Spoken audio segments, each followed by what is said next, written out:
امام احمد بن حنبل رحمۃ اللہ علیہ بہت بڑے محدث تھے۔ ایک بزرگ تھے شاہ بقی الدین ابن مخلد، وہ کہتے ہیں مجھے پتہ چلا کہ اس دور میں نبی کریم علیہ السلام کی حدیث جو سب سے بہترین پڑھاتے ہیں وہ امام احمد بن حنبل ہیں۔ ان کو حضور کی حدیث سے جو خاص شغف ہے وہ کسی اور کو نہیں۔ کہتے ہیں میرے دل میں لو لگ گئی، حالانکہ میں امیر گھرانے سے تھا۔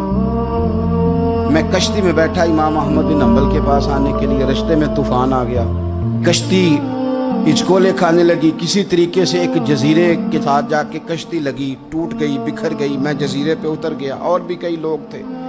ایک مہینہ وہاں رہنا پڑا، بارشیں ختم ہوئی، موسم ٹھیک ہوا، ایک کشتی دکھائی دی آتی ہوئی۔ فرماتے ہیں کہ وہ اس کشتی میں بیٹھا، دوبارہ بغداد گیا، مجھے سفر طے کرتے 2.5 مہینے گزر گئے، وہ جزیرے پہ مہینہ پتے کھا کے بھی گزارا کرنا پڑا۔ نکلا تھا علم حاصل کرنے، جب بغداد شریف پہنچا لوگوں سے پوچھا امام احمد بن حنبل کا مدرسہ کہاں ہے؟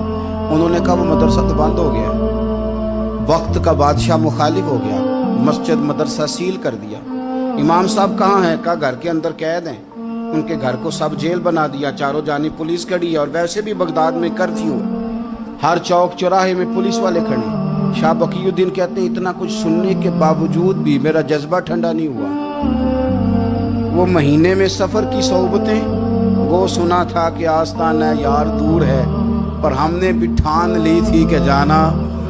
وہ سنا تھا کہ آستانہ یار دور ہے، پر ہم نے یہ ٹھان لی تھی کہ جانا ضرور ہے۔ کہتے پہنچ گئے، اب پتہ چلا کہ کرفیو ہے، سڑکوں پہ پولیس کھڑی ہے، گلیوں میں چوکوں چوراہوں میں پہرے ہیں، امام صاحب تک تو جا کوئی نہیں سکتا۔ کہتے میں نے ایک شخص کی منت کی، میں نے کہا کسی طریقے گاڑی بتا، کہنے لگا میں اشارہ بھی نہیں کر سکتا، سخت حالات ہے۔ وہ کوئی طریقہ، میں نے جب زیادہ تڑپ کے کہا تو وہ شخص کہنے لگا میں ان کے گھر کے قریب تجھے لے جاؤں گا اور گزرتے وقت صرف آنکھ کا اشارہ کروں گا۔ کہتے میں نے کہا یہ بھی ٹھیک ہے۔ ان کے گھر کے تیری تلاش میں پھرے نا ہم جنگل پہاڑ اور دشت میں، ان کے دروازے کے قریب اس نے اشارہ کیا۔ شاہ بقی الدین کہتے ہیں کہ میں گھر دے کے آ گیا واپس۔ اب میں سوچنے لگا کہ کیسے امام صاحب تک پہنچنا ہے، بڑی تجویزیں سوچیں، بڑی تجویزیں، کام والا بن جاؤں، پھیری لگانے لگ جاؤں۔ پھر سوچا کہ اگر میں کچھ بیچوں گا ریڑھی پہ رکھ کے تو کوئی خریدنے نکلے گا، کوئی نہیں نکلے گا، کس طرح کروں، کیا کروں، بڑی سوچیں۔ بالآخر میں نے طے کیا، اللہ اکبر، میں نے نہ کپڑے پھاڑ لیے، امامہ اتار دیا۔ فرماتے ہیں کہ ایک پیالہ مٹی کا خرید کے گلے میں رسی سے باندھ لیا، اور امام احمد بن حنبل کی 3 گلیوں پیچھے میں نے دروازہ دروازہ صدا لگانی شروع کی، فقیر ہوں، اللہ کے نام پہ لینے آیا ہوں۔ کہتے ایک ایک دینار مانگتے مانگتے مانگتے مانگتے آزم یار مناؤن دی خاطر اساں کی پیس وٹائے۔ کہتے ہیں مانگتے مانگتے نا میں امام احمد بن حنبل کے دروازے تک آیا۔ امیر گھر کا بچہ تھا، بڑے پیسے جیب میں ہوتے تھے۔ امام کے دروازے پہ صدا لگائی، کوئی ہے اللہ کے نام پہ دینے والا؟ کہتے ہیں وہ نور بھرا دروازہ کھلا، ایک گورے مکھڑے والا، سفید داڑھی والا، سونے امامے والا، چمکدار آنکھیں، نورانی شباہت۔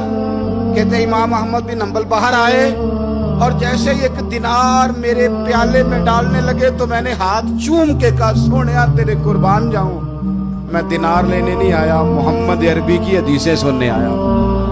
کہتے امام کی بھی آنکھیں کھل گئی، کہنے لگے اس حال میں آزم یار مناؤن دی خاطر اساں کی پیس وٹائے۔ کہ حضور کیا کرتا، یہی ایک طریقہ رہ گیا تھا، میں تو کہاں سے چلا ہوں، کہاں پہنچا ہوں، کیا کروں؟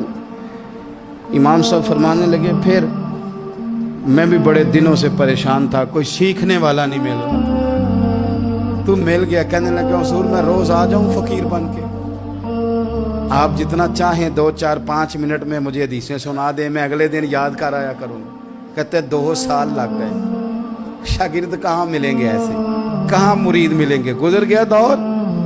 کہتے ہیں کہ میں نا ہر روز فقیر بن کے جاتا، 3 گلیاں پیچھے مانگنا شروع کرتا، کچھ حق نہ کرے، 2 سال دروازے پہ جاتا، آگے پیالہ کرتا، امام ایک دینار ڈالتے اور مصطفیٰ کی حدیثیں سناتے۔ کہتے ہیں حالات بدل گئے، 2 سال کے بعد